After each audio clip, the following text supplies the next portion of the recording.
Tony Blair, leader of the pro-war Labour Party, had lost a huge number of seats in the Parliament and was fighting to keep his position as Prime Minister. And then right on time, the bombings of 7/7 and 7/21 occurred. Within days of the London bombings, evidence began to emerge indicating Western intelligence agency involvement. I traveled to London from Austin, Texas, to personally investigate.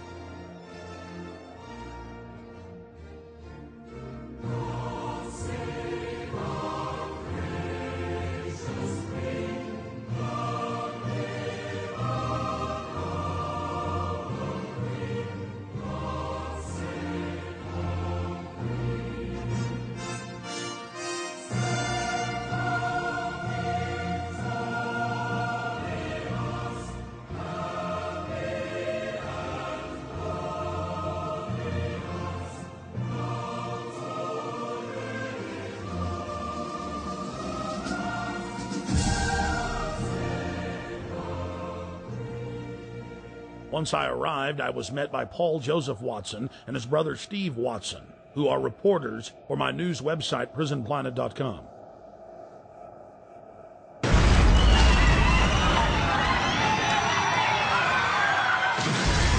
To understand the London bombings and who perpetrated them, you first need to look at 3/11/2004, the bombings in Madrid, Spain.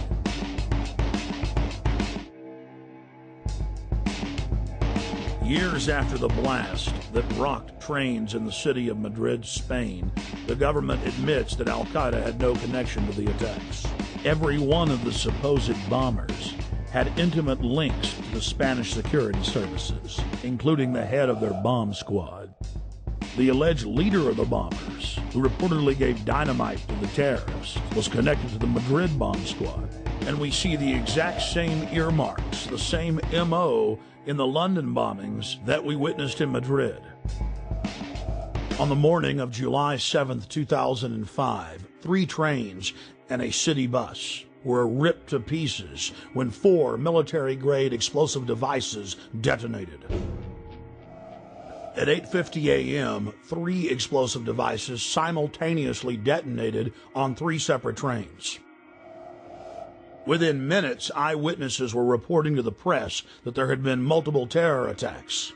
Despite the fact that 3 train cars were burning wrecks strewn with dead and dying Londoners, Scotland Yard for over an hour and a half claimed that all of the disruptions were simply caused by a power outage in the London Underground. Power surge on the Underground, that's all we heard. The bus was about an hour after the Underground, so that's when I think everybody knew that it wasn't what it was, you know. I think it was just an excuse, power surge, whatever. Why would they say that, though, knowing it wasn't? Trying to cover up, probably, you know what I mean? So there wasn't no panic and everybody sort of like just get on with everything, you know, so... Then, mysteriously, 50 minutes into the attack, the London Police Department orders the number 30 Hackney to Marble Arch bus to leave its normal route and to park at the corner of Woburn Square and Tavistock Place. At 9:47, a 4th bomb detonates, killing 13 civilians and injuring many others. Note, out of several hundred buses in service that morning, it's the only bus that the police take special control of and direct to Tavistock Square. I've been walking up and down this road, looking at the bus stops for a number 30. The bus stops have all the numbers of the buses on them individually. There's no number 30 on any of the bus stops.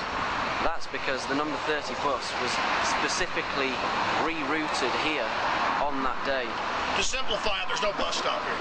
There's no number 30 bus stop here, no. Well, that was in the news, that it was specifically diverted here. They admitted that the number 30 bus was the only bus that was directed to a different area of the city. For what reason, nobody knows, but they admit that. So it's very strange that for no reason it would come down this road when it was bombed. Remember, while all this is happening, the police are on radio and TV telling everyone that it's just a power failure, an outage. Meanwhile, commuters on the bus were listening to other radio reports where eyewitnesses were reporting explosions. The supposed bomber on the bus with the rucksack became panicked and began looking in his rucksack in what witnesses said was a confused and frightened manner. Weeks later, police detectives investigating the case said that all 4 of the bombers on the 3 trains and the bus didn't fit the MO, the modus operandi of bombers. They'd bought 2-way tickets. They'd played games of cricket the night before. They had good jobs and happy families. One of the alleged bombers was caught by surveillance camera arguing with the ticket clerk about the price of his pass. After Scotland Yard detectives had a chance to talk to some of the eyewitnesses from the bus and the trains, they stated clearly on the record that they believed that the bombers did not know that they had explosives in their backpacks. This was only one of many huge developments in the case that only received bare mentions in the back of the newspaper. The July 29th edition of Fox News Channel's Dayside program revealed that the so-called mastermind of the 7/7 bombings, Harun Rashid Aswat, is a British intelligence asset. Former Justice Department prosecutor and FBI terror expert John Loftus exposed the fact that Aswat was being protected by MI6 and was clearly under their control. Aswat is believed to be the mastermind of all the bombings in London. From on the 7/7 and 7/21, this is the guy, we think. This is the guy, and what's really embarrassing is that the entire British police are out chasing him, and one wing of the British government, MI6, or the British Secret Service, has been hiding him. And this has been a real source of contention between CIA, Hold on, John. Justice Department, and Britain. MI6 has been hiding him. Are you saying that he has been working for them? Oh, I'm not saying it. This is what the Muslim sheikh said in an interview in a British newspaper back in 2001. So he's a double agent, or what? He's a double agent. He's working for so he's working for the Brits to try to give them information about Al-Qaeda, but in reality, he's still an Al-Qaeda operative. Yeah. The CIA and the Israelis all accused MI6 of letting all these terrorists live in London. Now, we knew about this guy Aswat. Back in 1999, he came to America.